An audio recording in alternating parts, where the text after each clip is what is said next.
And the Lagos State High Court has released 3 inmates who had been held in detention without trial for about 6 years. Ben Abraham, a lawyer and founder of Zarephath Aid, a non-governmental organization specializing in criminal justice, disclosed that these individuals were imprisoned without formal arraignment or given the opportunity to defend themselves. Mr. Abraham explained that his organization was compelled to intervene in the matter, filing fundamental human rights enforcement applications for each inmate, which eventually resulted in the admission of the documents by the court and subsequent order for their release. 13th day of November 2023, the High Court here in Lagos granted the enforcement of the fundamental rights of these 3 applicants, which we brought before the court. They've been in detention for about 6 years. The oldest of them has been in Kirikiri Medium Custodial Center since 2018. For sundry offenses, they were awaiting the DPP's advice since then, but none came. So when we got to the Custodial Center and saw their plight, their cases were not going on, there was no trial, they were not even arraigned formally, before any court, talk less of having the opportunity to defend themselves.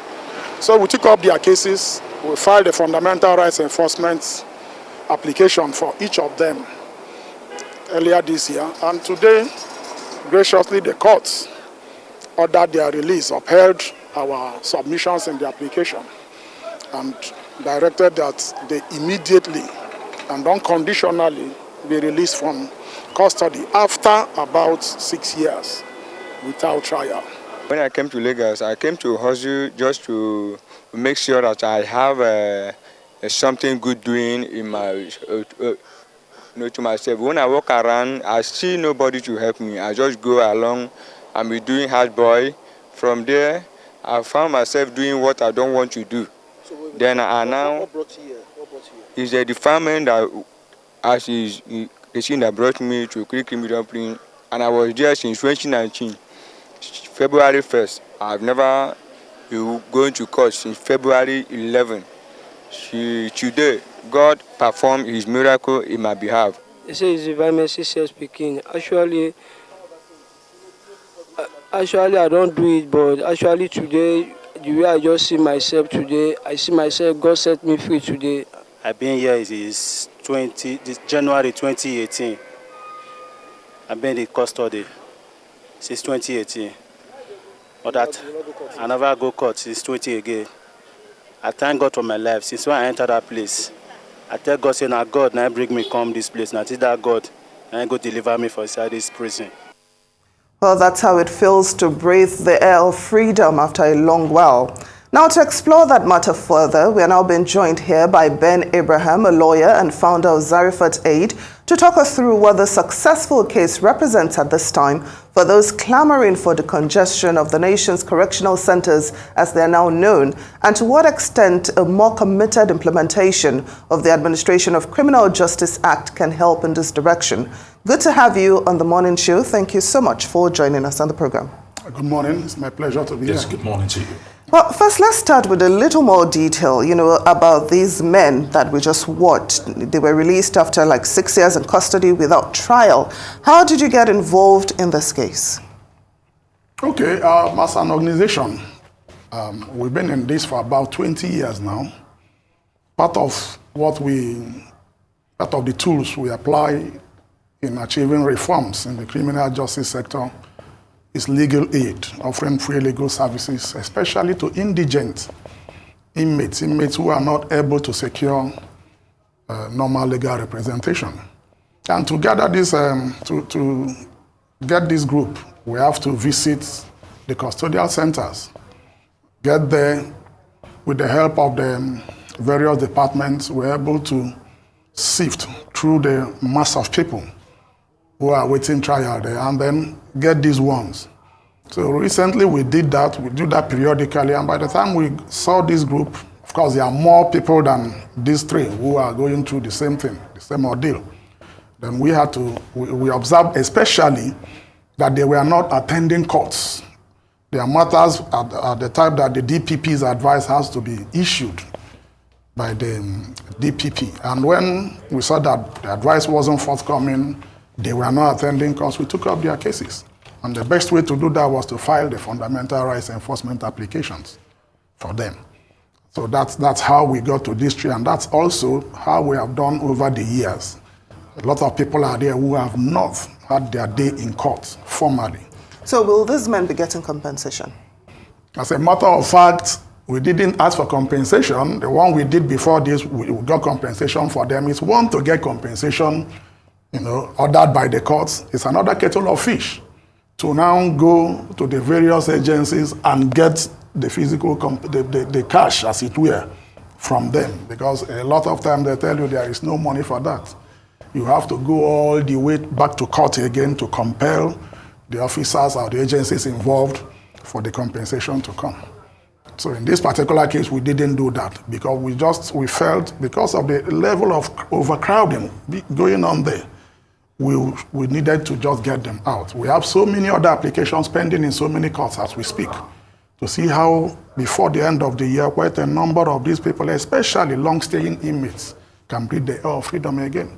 So compensation normally comes in, should come in. The law has a place for that.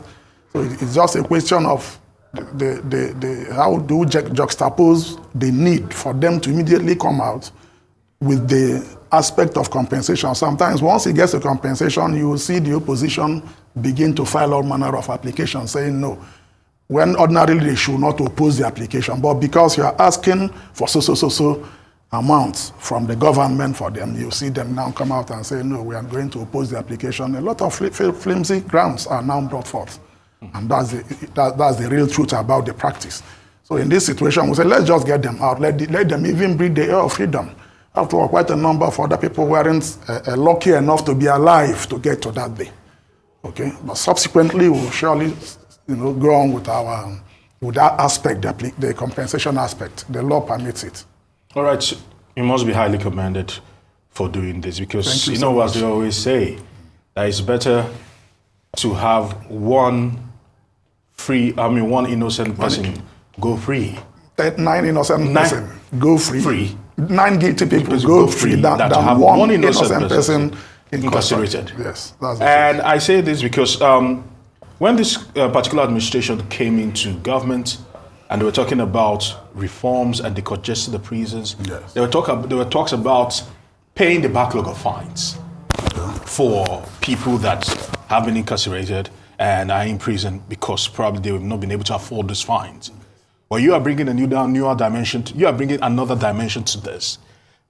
Why is there no focus on decongesting the prisons on the grounds of people that had not gotten their day in court, or probably wrongfully accused, or just found themselves in a bad situation, in a bad spot, and they got picked up by the police force and as a group, and they found themselves where they are? Why are they not trying to do that as against trying to probably pay fines in the millions and multi-millions of naira? Yes, that's a moot point you just raised, and that is also part of what we as an organization are canvassing. Periodically, groups, the Chief Judge of Lagos here in Lagos and in some other states, from time to time go in when names are selected either by the MBA, when you have the MBA weeks for a particular branch, or when you have the normal, or call them jail delivery.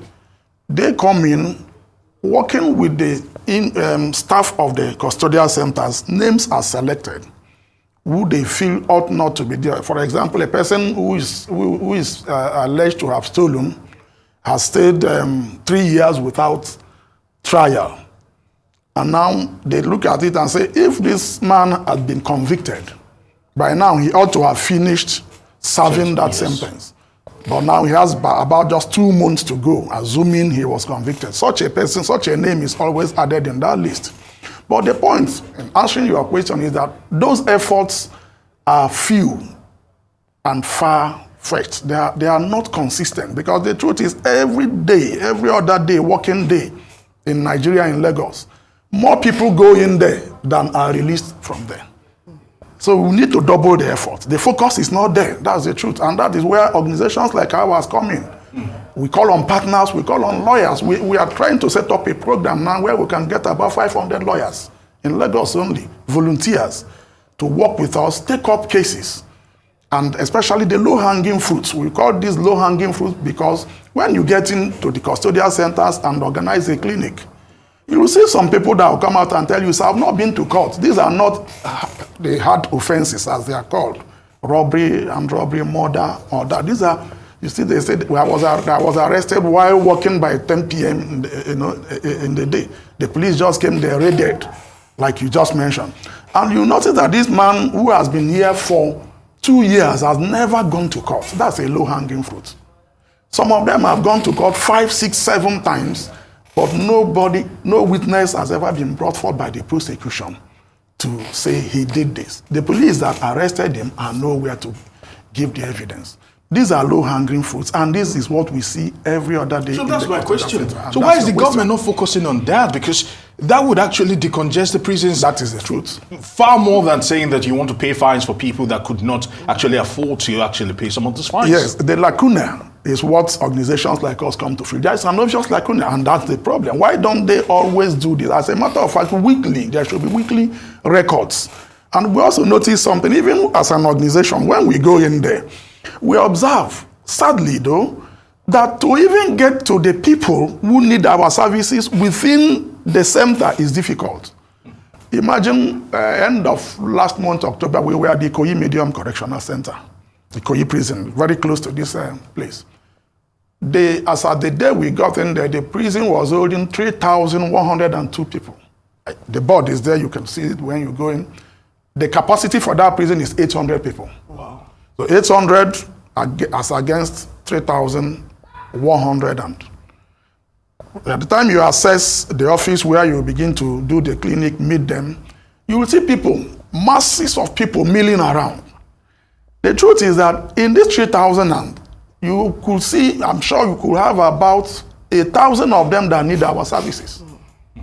Now the problem is, how do we even get to know them? There is this gap. And that's where part of what we want to set up with the prison authorities is a system, perhaps an app, a software, where we can monitor those who have not been going to court. When organizations like ours come in, quickly they can say, yes, go to cell this, call so person, call so person, they now come. It will be easy for us to even assess them.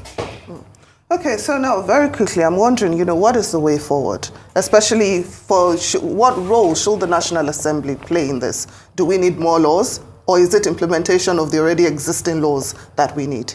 I think we just need the very, very, very consistent implementation of the laws we have. Like we've always said, our problem to a very great extent as a country is not that we have outdated laws. Of course, we have that in a couple of places, but it's more of lack of the will to implement.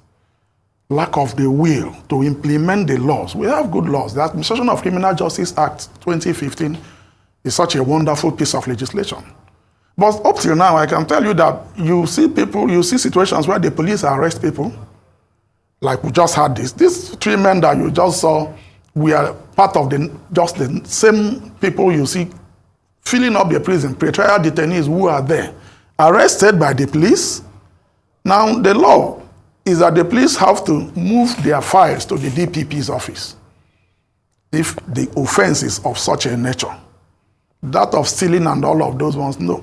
But then the police don't do this, and that is an issue. Hence my question to you, the role of the police in all of this, because you just said we've spoken about too many pretrial detainees. Sure. And the police can also help in probably handling some of these cases by sifting through, because if they were probably caught in a bad place at a bad time, and they found themselves in probably very, very suspicious circumstances, what is the role of the police in ensuring that some of these cases do not go that far, or some of these people probably are released at the police cell without actually going to prison? Exactly. And that is where we need more strengthening of the role of the police. Incidentally, I have to say it, and that's the truth. Whereas the police is doing so much, there are still those bad eggs among them. We have to say the truth. And what do these ones do? By the time these young men are arrested, the truth is that you look at this matter, this is something that should not go beyond the police station. We have some groups also that normally visit this police station. The magistrates are empowered to visit at least once a month. But the police, because this is a day-to-day thing, they should look at some of these cases, caution them, or place them under watch, and then release them. But we see these ones who say, bring money, otherwise we'll go carry you go court, as it were in the local parliament, local pidgin. And before you could say jack, the next day you will see the person, a charge in the hand of the IPO is brought to court. Last month, or early this month, I was in one of the magistrate courts to attend to some of these indigent inmates. And the magistrate had to lament. He told me, he said, Mr. Abraham, just before you came in, we had this matter where 2 people were just fighting. One of them went to police, reported the police, charged the other one to court. And then they came here, we can't even see the complainant. Some of these matters sincerely should not get to the magistrate, should not get to court in terms of the charge. There is something again I want to say in this context. The Lagos State Government, Ministry of Justice, began a very wonderful program. Now again, the implementation. And what is that program? The District Attorney Program. This is a group of people, they call them District Attorney. They are lawyers under the Ministry of Justice who filter, they act as a filtration system for cases, new cases that are brought to court before they are charged to court. The thing is that early in the morning or the day a suspect is going to be charged to court, he comes from police. The police come with them, the normal cases we have. When they get to court, they come with a charge sheet. They now give to the registrar who stamps and assigns to the court that will handle it. But the district attorney program, these lawyers have the office. The police will bring the suspect first to their office. They look at the charge. They ask the suspect. They now see the witness, the complainant. They have a meeting. At that stage, many cases could be settled, and the charge will not proceed to the court. This is exactly what this program is. But the truth is that it is not as effective as it was when it began. So you still see these flimsy cases ending up in court, and these people going in there to fill up that place. Someone was said to have been, we handled a case recently that they were demanding 150 naira from a motorist. Wow. And the motorist said they were not robbing me. They asked me, sir, do you have something? Even if it's 150, they were just arrested. Wow. Even with the protestations of the motorists, the police brought them to court. But the point is that if you have brought them to court, the issue is follow up the process. It's not just to charge them to court and everybody goes on. Adduce evidence, that's what the law says. If your evidence is strong enough to prove the charge, the judge or the magistrate will convict. We need the prisons to be mainly for people who are serving jail terms, not awaiting trial, pre-trial detainees. 80% and above of who you get, the people you see in there are awaiting trial. It's too bad for our system. So let's talk about the bail process. You know, how easy is it to secure bail, especially in Lagos State, and especially when you look at those that are not from privileged background? How easy is it for them to get bail?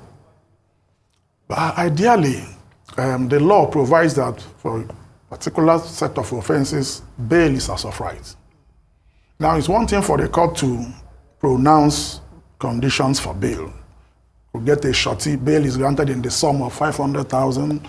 The law doesn't require you to pay 500,000, but to provide a bond as a surety that when the defendant jumps bail, the surety is arrested and forfeits that amount. That's the minimum.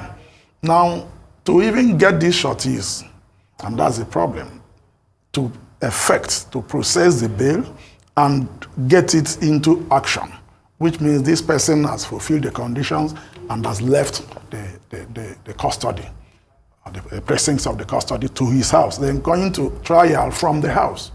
That's a different kettle of fish. But something happened recently too. Section 12 of the Nigerian Correctional Service Act provides for the superintendent of a particular center to, upon looking at the number of inmates in his center and seeing that these inmates are beyond what the facility can hold, the law provides that he can stop admitting inmates. It happened in Lagos last month. The centers in Lagos stopped admitting inmates.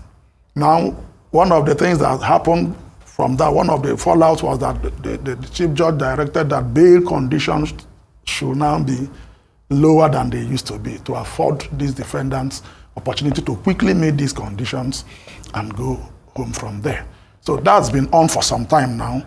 But then the truth is that even with those conditions getting lesser or less stringent, the point still holds that some of the cases that even come there, that is for us, ought not to get to that point, ought not to come to the magistrate for the charge to be filed, the plea to be taken. We still believe that, like you earlier mentioned, at the point of the police, some matters can be dealt with. Beyond the police, then the district attorney program I earlier mentioned should be strengthened. By the time we have this 2 or even 3-part filtration system, at the end of the day, when anybody is now brought to take a charge, to take a plea in court on the day of arraignment, you could see that the charge is something that will end up, we could be looking at, say, 50 or 60% chance of success.